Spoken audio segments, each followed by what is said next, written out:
Suddenly, strange eggs fell from the sky. They quickly hatched into larvae, parasites that crawled into a concert hall one night. Then, they infiltrated the bodies of humans through their ears, noses, and mouths. The parasites devoured the victims' brains, transforming the unfortunate people into monsters. The monsters stormed into the concert hall, using their tentacles to wreak havoc. Everyone screamed and ran in fear. Those who were slow were sent to their deaths by the monsters. From that day on, humanity faced a terrible disaster. But just an hour before, everything had been peaceful. The protagonist, Suyin, was a supermarket employee. One day, a man intentionally caused trouble. He took a box of unlabeled meat and demanded that Suyin charge him for it. When she reprimanded him, he held a grudge. When Suyin finished work and was returning home, he ambushed her on the road. He waited for her to appear, then drove his car into her, knocking her off her bike. He then got out and stabbed her repeatedly, leaving her unable to fight back. She collapsed and fainted in the field. But just then, a parasite fell from the sky and landed next to her. It attacked and killed the man who had harmed Suyin, and soon after, someone discovered the incident and took Suyin to the hospital. The attacker was confirmed dead, but the police could not determine what had killed him. Upon receiving the news, Detective Kim went to visit his niece. By this time, Suyin had regained consciousness and told him about the man who had attacked her with a knife from behind. Strangely, the stab wounds had completely healed. The police then informed her that the attacker had died on the spot, leaving her wondering who had done it. Seeing his niece in such a state, Detective Kim could only offer comfort. The police were still investigating the matter. But as soon as her Detective Kim left, Suyin suddenly remembered that while she was unconscious, something seemed to have entered her head. However, Suyin did not know that it was an alien larva. 3 months later, at an abandoned house in the city, the man who had the stupid desires rented a room with a young prostitute. He planned to take her there to satisfy his needs, but he did not know that he had fallen into a trap. The prostitute suddenly called out to a group of tall, dark, and ugly people. Just then, they revealed their true nature as monsters infected by the parasites. They had tricked the man there to kill him. When he saw the monsters, the man could only scream in despair. Suddenly, the windows of the building were smashed, and smoke bombs were thrown into the eyes of the monsters. Seizing the opportunity, the man ran away, pulling up his pants. The monsters immediately gave chase, but just then, the police appeared from nowhere and shot the monsters with their advanced weapons. They easily captured the remaining monsters. It turned out that they were a special forces team led by Detective Choi. They used a monster to trick out the other monsters. To make a diversion, when the monster arrives, it will give a signal, from which the special forces can easily find the monster's den. Meanwhile, our heroine is on a bus. Suddenly, she has a severe headache. At this time, a man gets on the bus and stares at Suyin, which makes her feel very uneasy and she hurriedly gets off the bus. However, the man still follows her, which reminds her of what happened before. She is afraid that the tragedy will happen again and she can only run away, hoping to escape from the other party. However, the man also runs very fast and soon corners Suyin in a scrap yard, where his accomplices are waiting to block her way. At this time, the two men ask her if she is their accomplice. It turns out that they are monsters. Seeing that Suyin's performance is not like their kind, they intend to kill her. However, at this time, the monster inside Suyin appears and she also confirms that she is their kind. After the greeting, the three return to normal. At this time, the man also brought out a business card and said that if she was their kind, she should join their organization to complete the original goal as soon as possible. All this was seen by a boy in the nearby class. He was very scared when he saw the monster with his own eyes. Unexpectedly, at this time, he was discovered by the monster in Suyin's body. She directly used a tentacle to knock him away, and then used it to pin him to the wall. Seeing that he was about to die, Kang-woo kept begging for mercy. Fortunately, this monster is not like other monsters. It doesn't want to kill him at all. Moreover, it wants Kang-woo to do something in exchange for letting him go. The hero has no choice but to agree with it. Not long after, Suyin returned to normal, and she had completely forgotten everything that had happened. At this time, Kang-woo beside her spoke up and revealed that she had a monster in her body, which he called Hai. The day she was attacked by the man, it sneaked into her body. At first, it planned to eat her brain and take control of her body. However, she was badly injured at that time. If she died, it would not be able to live, so it had no choice but to treat Suyin first. But as a result, it could not eat her brain, so now Suyin still has the consciousness of a normal person. And Hai only appears when she is in danger to protect her. Besides, it only appears for 15 minutes a day. In other words, it is not like ordinary monsters, but a kind of mutant. After listening to Kang-woo, she still didn't believe it was true, which made her very confused when she returned home. So she wrote down the questions in her diary. Is there someone else in her? However, that night, she woke up suddenly and was surprised to find that the question recorded in the diary before had been answered. The monster said that everything was as Kang-woo said. and it asked him to tell Suyin about it. Hai also said that if she had any more questions, she could write them down and it would answer all those questions. So Suyin started writing a bunch of questions into her diary, and when she was done, she went back to bed and slept. The next morning, she woke up and found the diary full of words. When she read it, she was really confused. Meanwhile, at the Green Zone headquarters, there was a meeting going on. Here, Detective Choi told everyone about the existence of the monsters. When everyone saw the dead monster on the table, they were shocked and horrified. She said that when a person is infected by a parasitic worm, they will turn into a monster like this. The identifying characteristic is that the head turns into tentacles. These tentacles can kill people in the blink of an eye, and she was a victim of it. One time, when her husband and her were going to the supermarket, her husband, who was standing outside the car, was attacked by a parasitic worm. He very quickly turned into a monster and ran into the supermarket. Then, he attacked everyone inside, including her. Her husband even cut off one of her ears. At this point, she realized that this was no longer her husband, so she led him into a room and then threw a bottle of chemicals at him. When the chemicals hit him, he writhed in pain. She took this opportunity to run outside and lock the door. As a result, she was not only able to escape, but she was also able to capture the monster. The only way to kill the parasitic worm is to kill the host it infects. Normally, it is very difficult to detect because the monsters still look like humans. The only way to check is to run a blood test or a DNA test. In addition, Detective Choi said that the task force now has a new target. Her husband. Previously, he was her husband, but now he has been infected and turned into a monster. They put a special hat on him that has a device that can emit poison to prevent the monster from transforming. These parasites have a special trait in that they can recognize their own kind from a close distance, so they also attached a sensor to him. Then, they sent this monster out to hunt. Wherever the sensor starts beeping, it means that there is a monster there. By doing this, Detective Choi's task force has been able to kill many parasitic worms. Hearing this, the police detective Kim sitting below also became suspicious of Suyin, because of all the strange things his niece has done lately. When he got back, he went straight to the protagonist and pretended to ask her how she was doing. But then he secretly took a strand of her hair. He wanted to do a test to see if his niece was a monster. That night, when she was coming home from work, the protagonist was stopped by a group of monsters. They told her that they had reported her case to their superiors, and so that they wanted her to join their organization. In order to avoid being exposed, Suyin had no choice but to agree to go with them. On the other hand, Kang Woo was also near the rendezvous point. He came here to find his sister who had suddenly disappeared, but he didn't expect to find the protagonist here too. When Suyin went inside, she was shocked to see that there were thousands of monsters gathered there. If she were to be found out as a mutant now, she would definitely be killed. So Suyin just kept her cool and didn't let anything slip.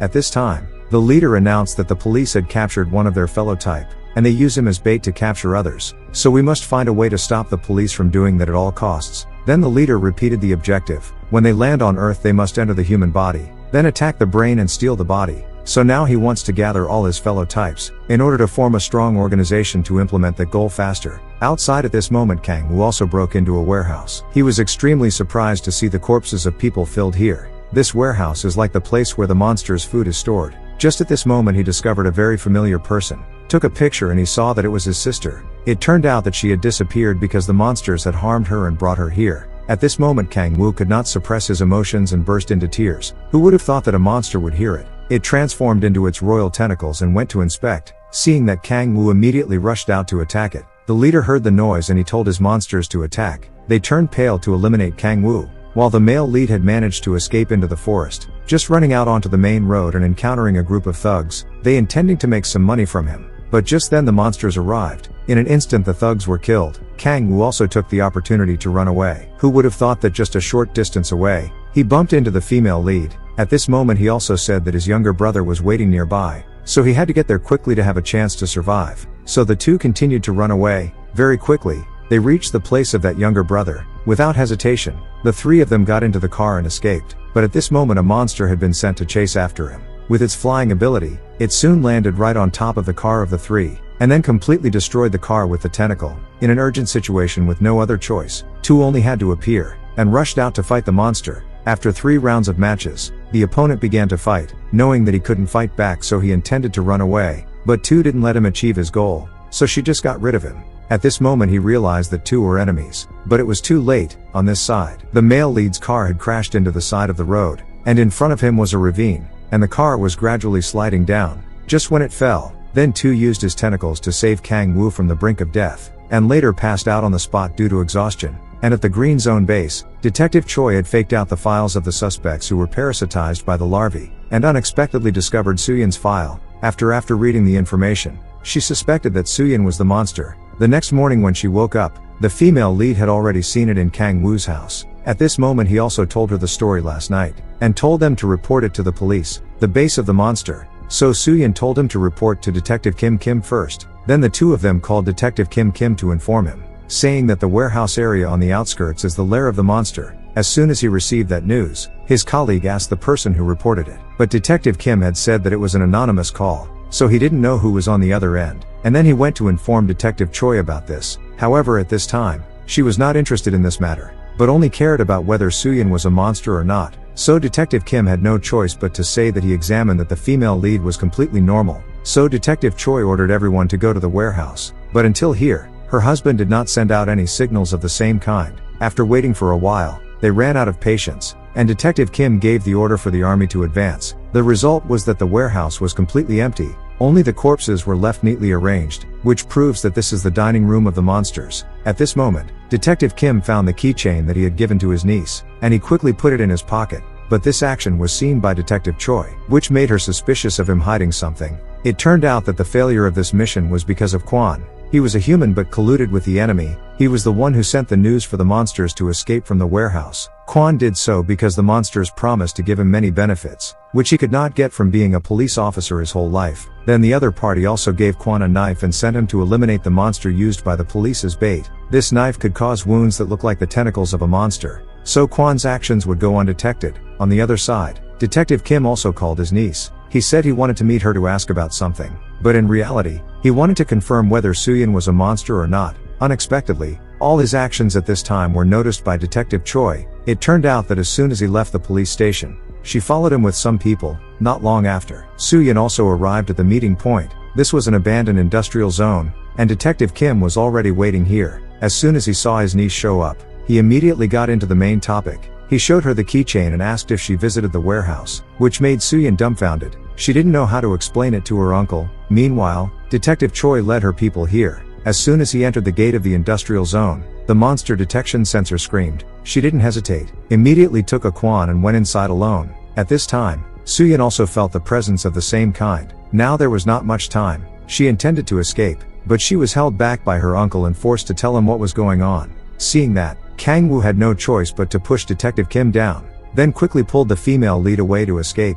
And just when they did, the female police officer arrived in time. Seeing the suspect running away, she immediately gave chase. Fortunately, the two managed to escape into the house inside. But Detective Kim didn't give up because of that. She took a Kwon and searched for every corner of the house. Seeing that the situation was not right, he also showed up to deal with her. She left Kang Woo run away first, and she would stay and deal with the inspector. And then she just stood up like that to distract the police. Seeing the target, Detective Choi immediately pursued chase, but didn't know that she had fallen into Soo-Yin's trap. While the detective didn't know the monster's location, the two suddenly appeared to blow her away, but they didn't have time to run when the police rushed in to surround them. By this time, Kang Woo had successfully escaped, but just as he left the parking lot, he again saw a horrible scene. That is, the soldier, when no one was watching, used the knife given by the monster to wipe out the bait. Inside, Soo-Yin had also exhausted her strength. She returned to her human state and fainted on the spot. At this time, Detective Kim also returned, telling everyone that she is not a monster. But no one cared what he said.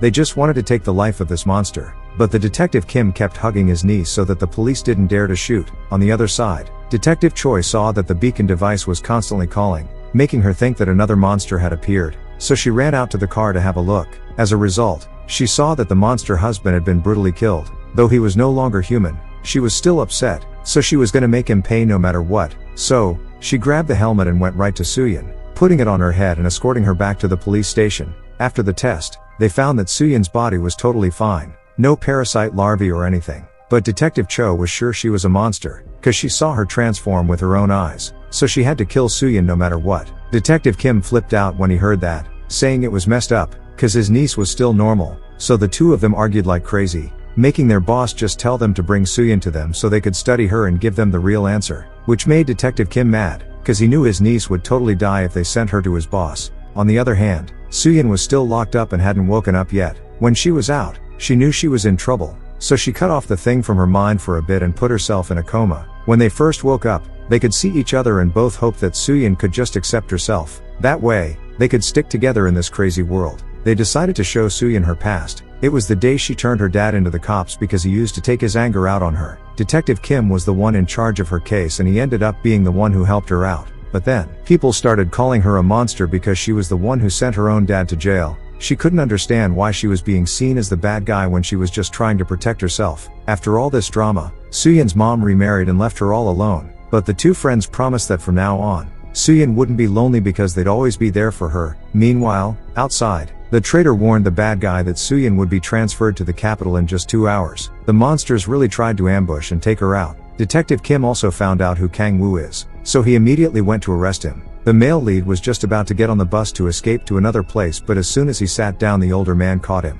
He put a silver bracelet on him and took him to a secluded place, then made Kang Woo tell him everything. At this point he told him that Suyin was infected by a parasite. However, she's a variant, so she still has her consciousness. Furthermore, Kang Woo also revealed that there's also a monster in the police. He personally saw someone use a knife to kill Detective Choi's husband. Not believing him, the older man brought a photo for him to identify. As soon as he saw the picture, he was sure that he was Spy Kwan. Although he didn't believe him, Detective Kim started to suspect him. Then he asked Kang Woo a favor, that is to rescue his granddaughter when she was taken somewhere else. Then he gave him a work badge so that the male lead could mix in with the special forces. With his help, everything naturally went very smoothly. He easily disguised himself as a soldier and joined the convoy. Even Detective Choi didn't recognize him. She ordered him to carry out the mission to punish the female lead on the way. Soon after that, the convoy started to set off. At this time, Kwan also got in the car and traveled with Detective Kim. But he was extremely wary of this colleague. Not long after, the convoy reached a bridge and could not go any further because there was an accident in front that blocked the road. Who knew this was the monster's plan? They saw that the convoy had been stopped and rushed out immediately. They attacked unexpectedly, causing the special forces to fall into a passive position. Many people died because of that. Detective Kim could only join the battle at this time. But there were too many enemies and he couldn't kill them all. In the army vehicle, Suyin also took the opportunity to take off her iron helmet and wake up Kang Woo. Then they quickly held hands and ran away. Detective Choi also found out at this time, but she was held back by the monsters and could not stop them. In the end, she could only watch as the two got in the car and escaped. In the car, Kang Woo also told Suyin everything and said that it's very possible that the monsters appeared because Kwan called them. Upon hearing this, the female lead was in shock. When she saw that Detective Kim was in the car with Kwan, she immediately requested the male lead to stop the car so she could get out and go save Detective Kim. Indeed, Kwan had driven the car to an isolated location by this time. He admitted to being an underling of the monsters at this point. Detective Kim knew he was in danger when he heard this. He quickly pulled out his gun to try and shoot Kwan. But a monster showed up and took his life before he could do it. The monster then possessed his body. Suyin arrived on the scene as well. She witnessed the scene of her uncle Kim being killed. She was so heartbroken that she let out a roar, and directly fought to avenge her uncle Kim. However, the other party was also very strong, worthy of being the leader of the monsters. While they were fighting outside, Kwan tried to shoot at them. Fortunately, before he could act, the male lead drove over. So then Suyin got away, and Detective Choi was punished by her superiors for letting her escape. All that happened because she acted on her own. But an important event was coming up. The city's mayor was going to organize a presidential campaign rally, so she absolutely had to make sure that the event went smoothly. If something else happened, Detective Choi's job would definitely be on the line. Meanwhile, the monster in the form of Detective Kim ordered his minions to kill her at all costs. On the other side, Kang Woo took Suyin to his friend's house to stay for a while. Then he would find someplace else to hide out for a while. However, Suyin didn't agree with that approach. She wanted to finish this business once and for all, because they couldn't hide forever if they ran. And so, that night, while Kang Woo was fast asleep, Suyin left on her own. She didn't want anyone else to be put in danger because of her. Then the female lead called Detective Choi to report that Kwan and Detective Kim were monsters. However, the police officer thought this was crazy, because she totally believed the results of the background check. At this point, Detective Choi even thought that the female lead was trying to divide the police force. To explain things clearly, Suyin had no choice but to arrange a face-to-face meeting with both of them. Based on the address provided by the female lead, the detective quickly showed up. At that point, Suyin said that she had seen her uncle Kim being killed with her own eyes. Then the monsters took over his body and used it as a host. Also, Kwan was the one who had killed her husband. However, Detective Choi still didn't believe her. She totally trusted her subordinates. Just then, another group of cops showed up and surrounded Suyin. It turned out that Detective Choi was setting a trap in order to capture the female lead. In this desperate situation, Kang Woo showed up to rescue her once again. Then she told him that her strength was fading. She couldn't maintain her monster form for much longer. So she asked him to keep Suyin safe for the next 3 hours. But who would have thought that a monster would come to the friend's house? It transformed and threatened the friend to tell them where the other 2 people were. With no other options, he called Kang Wu for help. He knew that if he waited for him to get there, the female lead would be in danger. However, he also couldn't just let her die. So he decided to go back, knowing that the monster's target was her. Suyin then appeared before the monster. When it was about to kill her, Kang Wu suddenly charged in from outside. He grabbed a fire extinguisher and threw it straight at the monster. Then he intended to use this opportunity to pull the 2 of them away to safety. But the monster recovered very quickly. Seeing that, the friend risked his own life to grab the monster, allowing Kang Wu and Suyin to escape. At the police station, after talking with the female lead, Detective Choi also started to grow suspicious of Quan. She decided to cut off some of his hair for testing. Next, they raided a hangout spot. Apparently, this is where that nest of monsters is. After all, the warehouse is infested with parasites. There is a lot of resistance after the attack, but no monster can escape. Seeing their kind being wiped out, the leaders show no mercy, and even she is the one who tells Mr. Kim about this base. The monster who killed Suyin before also returned. She witnessed her superior betraying her own kind, and was disgusted by that action. At this point she no longer wanted to follow that devil. Meanwhile, the main protagonists have nowhere to go. The 2 just sit in the car avoiding the attention of the police. All of a sudden, Kang Wu spots a poster about a campaign for the city's mayor, and then it hits him. This monster is planning to take over the mayor's body to gain power in the government. That would be a disaster. Turns out, that's why the monster teamed up with the army. Before Quan was unfortunately fell into the hands of the monster, but instead of taking his life, it wanted to cooperate by making the army a henchman for it, helping it to join the Korean political apparatus. When successful, the army will follow him to do that. From that moment on, this dirty cop has become a henchman for the monster. Until now, their plan is about to succeed. After successfully raiding the monster's lair, the mayor has held a ceremony to reward Detective Choi and the task force. Up to this minute, only 2 monsters have not been caught. That's Suyin and Seo Kyung. So the campaign is still going on as usual. Seo Kyung couldn't stand being betrayed, so she contacted Suyin and arranged to meet, knowing that Kang Wu didn't want her to go, for fear that it was a trap for the opponent. However, Suyin still didn't care and decided to meet her. At the police station, the monster saw himself being noticed by Detective Choi, so he decided to eliminate her to avoid future troubles, and Suyin had arrived at the meeting point with Seo Kyung. At this point she also went straight to the point, saying that she wanted to cooperate with Suyin to eliminate the traitor, because she saw Monster Han with his own eyes attacked his fellow types. Very quickly the day of the campaign arrived. The police station also concentrated all forces to ensure the safety of the mayor, but unexpectedly, news broke that the monster's hideout had been uncovered, forcing the police station to split into 2 groups. Detective Kim led an effort to vanquish the monsters, while Detective Choi was assigned to safeguard the mayor. Unbeknownst to them, it was a ploy by the monster to separate and eliminate the policewoman. The other side, it would possess the mayor's body as the new host. However, halfway through, Detective Choi suddenly received a phone call from Suyin. Suyin said they were wrong because Quan was not a monster, and he was just a henchman for a monster. Right now they are planning to kill the mayor and turn him into a host, and now, she's with Seo Kyung and Kang Wu to kill the monster. If Detective Choi believes in what she says, then she can come and help a hand. When Suyin finished saying this, she immediately hung up the phone. This made Detective Choi a bit confused. After some contemplation, she called for someone to turn the car back. At this moment, the city was in chaos. The mayor had already come out to the public, and the main male characters were there as well. Not long after, the monster who disguised as Detective Kim also showed its true form. It headed straight for the mayor. When everyone saw the monster, they started to panic. Fortunately, at that moment, Inspector Choi led her people back. The female lead and Seo Kyung started to take action. While at this moment, surprisingly, Quan attacked the monster, pretending to blow up the enemy with a gun. Afterward, rushed out to help the mayor escape. By the time the SWAT team showed up, there was only a puppet there. Right now, the monster still existed in the form of a larvae. It went to the mayor to kill him, but luckily Seo Kyung arrived in time to block it. Even though the monster was in larvae form, it wouldn't be able to survive for long, but its strength didn't decrease at all. Although Seo Kyung tried her best to fight the monster, she was still defeated by the monster. Right now, she used all of her strength to protect the mayor and the main male character, then apologized to them before the monster killed her. Since the time to exist was almost up, the monster turned and killed the general and turned him into the host, then hurriedly chased after the mayor, who was being led away by the main male character. Like this, it pulled its head out a few meters to observe and find Kang Wu's location. When he realized that he had been discovered, the main male character took some fireworks and aimed them at the monster's face. But unfortunately, this tactic proved ineffective against the creature. Consequently,